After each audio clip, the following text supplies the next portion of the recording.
أما بعد فأعوذ بالله من الشيطان الرجيم.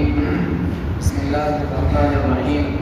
قال الله تبارك وتعالى في كتابه المجيد والفرقان الحميد: إن الذين قالوا ربنا الله ثم استقاموا تتنزل عليهم الملائكة ألا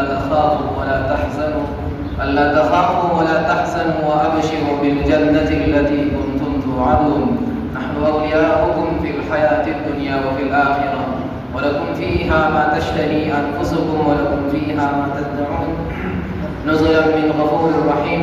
وقال النبي صلى الله عليه وسلم عن سفيان رضي الله عنه قال: قلت يا رسول الله قل لي في الإسلام قولا لا أسأل عنه أحدا غيرك قال: قل آمنت بالله ثم استقم. صدق الله العظيم وصدق رسوله النبي الكريم. اللهم صل على محمد وعلى آل محمد كما صليت على إبراهيم وعلى آل إبراهيم إنك حميد مجيد. اللهم بارك على محمد وعلى آل محمد كما باركت على إبراهيم وعلى آل إبراهيم إنك حميد مجيد.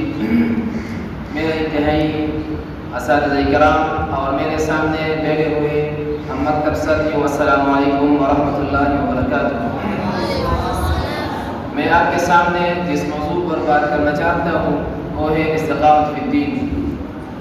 اس حوالے سے سفیان رضی اللہ عنہ نبی صلی اللہ علیہ وسلم سے ایک سوال پوچھا کہ میرے لیے ایک ایسا قول کرے کہ اس کے بارے میں اس کے بعد ہم کسی سے ہی نہ پوچھیں اور اس پر عمل کریں. نبی صلی اللہ علیہ وسلم نے فرمایا: آمنت باللہ ثم استقم، اللہ پر ایمان لائے اور پھر اس پر ڈٹے رہے، استقامت اختیار کرے.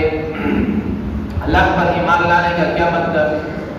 حدیث جبریل میں ہے مل ایمان، ایمان کیا چیز ہے؟ نبی صلی اللہ علیہ وسلم نے فرمایا: آمنت باللہ وملائکتہ وکتبہ ورسلہ والیوم الآخر والقدر خیرہ وشرہ من اللہ تعالی والبعث بعد الموت. اسی طرح اگر ہم جاننا چاہتے ہیں استقامت سے کیا مراد ہے تو ہم اس کے حوالے سے خلفائے راشدین کے اقوال ہم دیکھیں گے تو ہمیں پتہ چل جائے گا استقامت فی الدین سے کیا مراد ہے. تو ابوبکر صدیق رضی اللہ عنہ سے کسی نے پوچھا استقامت کیا ہے تو ابوبکر صدیق رضی اللہ عنہ نے فرمایا: استقامت فی الدین سے مراد ہے اللہ کو ایک ماننا، جس طرح قرآن میں اللہ کا ارشاد ہے: قل هو اللہ احد اللہ الصمد الی آخر سورہ. تو اس حدیث سے اور اس قول سے ہمیں یہ پتہ چلتا ہے کہ استقامت فی الدین سے مراد ہے وحید اللہ، اللہ تعالیٰ کو ایک ماننا، اللہ تعالیٰ کے ساتھ کسی کو شریک نہ ٹھہرانا.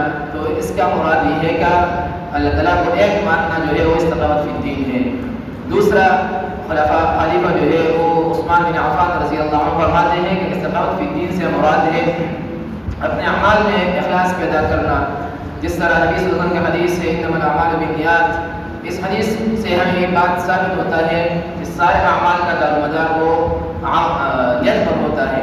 اگر ہم اپنے اعمال میں اخلاص پیدا کریں تو ہمارا تھوڑا سا عمل وہ بڑے کے برابر ہو جاتے ہیں، لیکن اس میں اخلاص ہو تو پھر